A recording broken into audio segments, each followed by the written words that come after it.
Welcome back, everyone, to another episode of Command Center, where we like to put our favorite decks, maybe even yours, front and center. What do we play, Hadou-Ken? Everybody knows what we play by now. We play EDH. And you know what that means. We effortlessly dispense with the heathens. That's right. You come to our table and you start talking that trash, we got something for you. Yeah, that's right. There are definitely heathens who play Magic the Gathering. Not everybody takes it as fun as we do. I know. They trying to have a good time, just trying to relax. We play some casual Magic. Casual Magic. We're not trying to win. We're just trying to have some fun. But every once in a while, you get one of those heathens that come in with the cold wind. They want to sit at your table and do turn 2, turn 3 wins. Yeah. They don't read the social contract. They don't talk to people before they're playing the game to see what kind of game we're playing here. They just want to play solitaire. Play with themselves. So for people like that, we got a deck in mind for them. Who are we introducing today? Everyone has been tiptoeing around Lavinia from the new Ravnica guild set.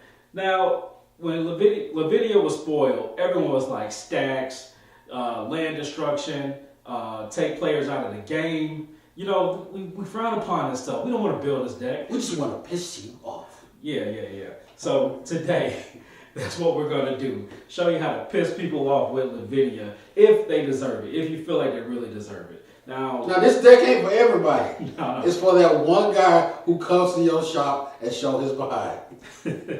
So you got to show your deck to send him packing. Let's just go through some of those things that essentially need to be in a Lavinia. First, let's talk about Lavinia, Azorious Renegade. First of all, it costs a blue and a white. 2-drop. Azorious. 2 body, 2 booty, but that ain't the point. That's not the point. Tell her what she does. She does a lot in his 2 lines of text. All right. First of all, each opponent cannot cast non-creature spells with converted mana cost greater than the number of lands they control. Are you going to use mana rocks? No, you ain't. Nope. Are you going to use +2? Oh, I'm going to sack something to the altar of brood. No, you ain't. Mm-mm. Float that mana, sack that land? Sorry, doesn't work. Not like that, homie. What else she got? So, second ability. Whenever an opponent would cast a spell, if no mana was spent to cast that spell, ups, too bad, counter that spell. Oh, I'm sorry. You want to play Maelstrom Wanderer. Not in this camp. Oh, I'm sorry. Is that a Narset deck? Do you have a Narset deck? Go ahead and swing. You can swing all you want. You have a no-set deck. Exactly, because ain't nothing getting cast. You better hard cast those spells. Hey, guess what I got? I got a Genesis wave. No, you got a Genesis pawn because that water flat, baby.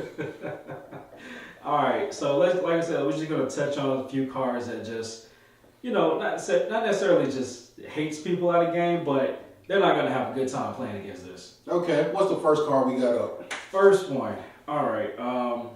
You know what? Let's go ahead and tax the situation. Let's bring the taxes. If you want to play something, you better be paying all the mana for it, +1, maybe even 2.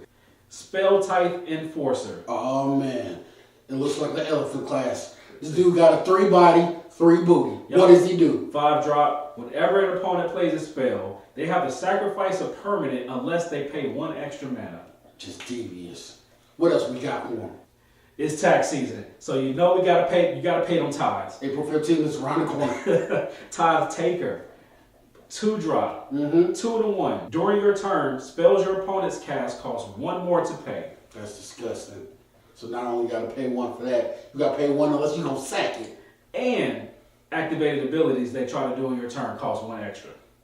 Gross. Let me introduce a card from my side of the bin. It's a card called Extract. It's a 1-drop. Extract says you pay 1 blue. You get to go search through an opponent's deck. You know the ones with those goofy win conditions? Yeah, you can go search through their deck, look at all their cards, take out 1 card, and throw it out of the game. As a matter of fact, you can rip it up in their face and throw it into look like confetti. So just peek through someone's library, exile a card? Exactly. Man, sucks to be you. All right, I want to focus on her second ability, because I think that gets looked over just a little bit. The one that says they can't cast things unless they're paying mana for it. Mm-hmm. So you have cards like Release to the Wind. Oh, God. Basically, exile a card of theirs, and they can pay 0 to put it back on the board. But guess what? Lavinia's out. You can't. You can't. You can't. Yeah, I bet you won't. I bet you won't try that. I wish you would. I bet you won't because you can't. All right, we have knowledge pool. Okay. Essentially, it just shuts other people out the game. What does it do? So when knowledge pool hits the battlefield, unfortunately, it screws over everybody. Almost pretty much just locks them out of the game. Not just that one player that you're trying to hate on. Sorry, everybody got to catch it for this one person. It's his fault. Maybe you can get rid of it later on when you feel like you're in a safe position. But when it hits the battlefield, everyone exiles the top card of the library, basically puts it under knowledge pool. Whenever a player casts a spell, they exile it under knowledge pool, and they can cast another spell that's currently exiled under knowledge pool for free.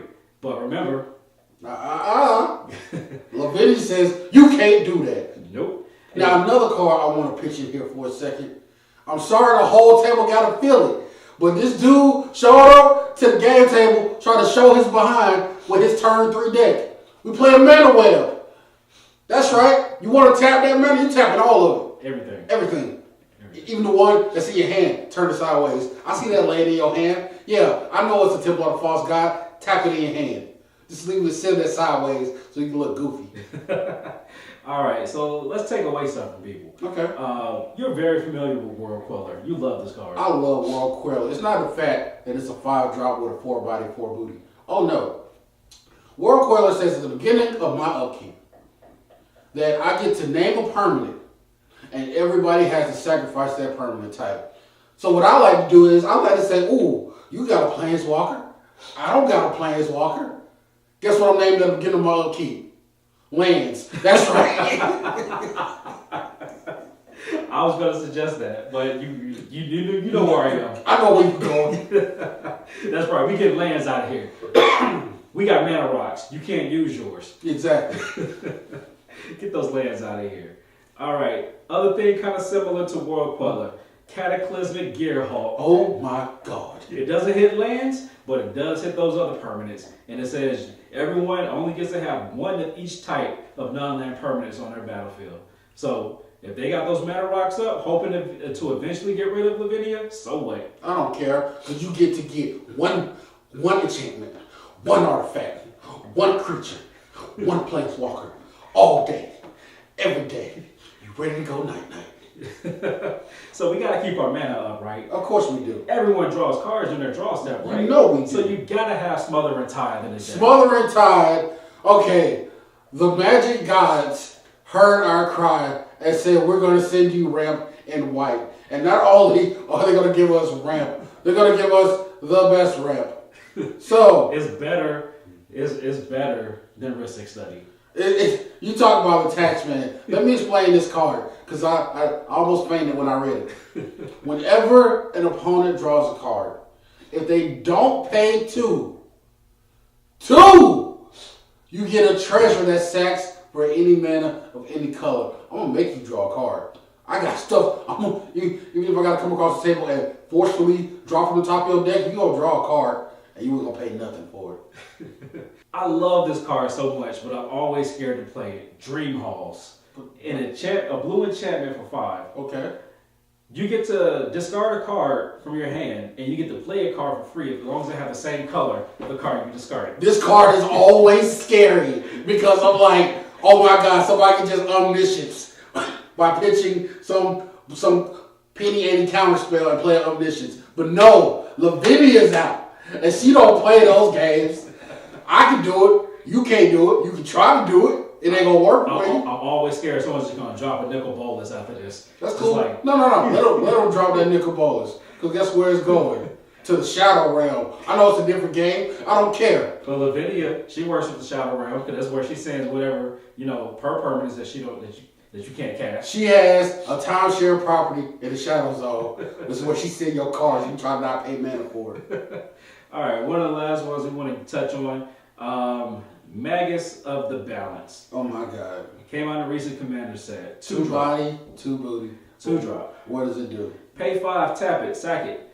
Each player chooses a number of lands they control equal to the number of lands controlled by the player with the fewest, then sacrifice the rest. It's kind of like Balance. I'm not done. Players discard cards and sacrifice creatures the same way. Oh, Jesus Christ. Oh.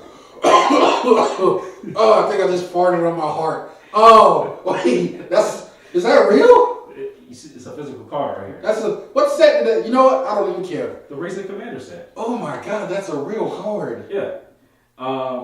So again, everyone has to sack down to the fewest number of lands, fewest number of creatures, and discard their hands down to the fewest card. I'm looking at you, Green. I'm looking at you real hard, Green. But there's one way we can protect ourselves from this. Oh my God. So there was a saint that came to a plains, and he carried a mighty staff, and his name was Teferi. Our hallmark alma mater. Teferi's protection is one of the most garbage cards ever printed. This is the dumbest thing I've ever seen. I've seen so many combat tricks with Teferi's protections that I personally have come across the table on a various number of people. What do I tell you guys? The right hand will grip the table while the left hand flips it. If you don't know what Teferi protection is, you have been sleeping under a rock and you just discovered fire. Teferi's protection says that when you play this card, your life total cannot change. You and your permanents Cannot phase out of me. You go to another plane of existence. You meditate, and there's nothing anybody can do to touch you. And then after and the next upkeep, all your stuff comes back. Yeah. You raging demon out of existence. That's what it does. It is the dumbest card I've ever seen. I remember somebody playing against me when I did a board wipe, and I looked at them like, you know you ain't making it to your car tonight. I hope you caught an Uber. I'm just telling you. So somebody else can be there to witness this. All right, so we don't want to go too deep into the weeds. We just really wanted to just talk about this. This is not even a deck we're gonna build. Just being honest, just throwing it out there. No, let's go ahead and build it. You sure? Yeah, let's build it. But yeah, that's pretty much our take on it. Spice it up how you like. Go mean, don't go too mean, however you want to do it. Thank you guys for joining us for this episode of Command Center, where I will be sleeping with the lights on tonight. Like and subscribe. We have a lot of stuff and content for you guys to see, and plenty more coming. That's right. And you know what? We're just going to go ahead and throw this out there. We've been sitting on this for a minute. A little prideful, just a little prideful. We don't really want to... We have a Patreon. We're finally advertising our Patreon. If you like our content, you like what we do, if you want to see more of it more consistently, we actually have other things like gameplays and trivia that we're trying to do more consistently. Patreon would actually help us get that out a lot more consistently if you, like I said, like what we do. So take a look, see what we have to offer, and hey, we'd like to see your support. And also your decks, because if you play rude stuff, we're coming for you. But until next time, peace.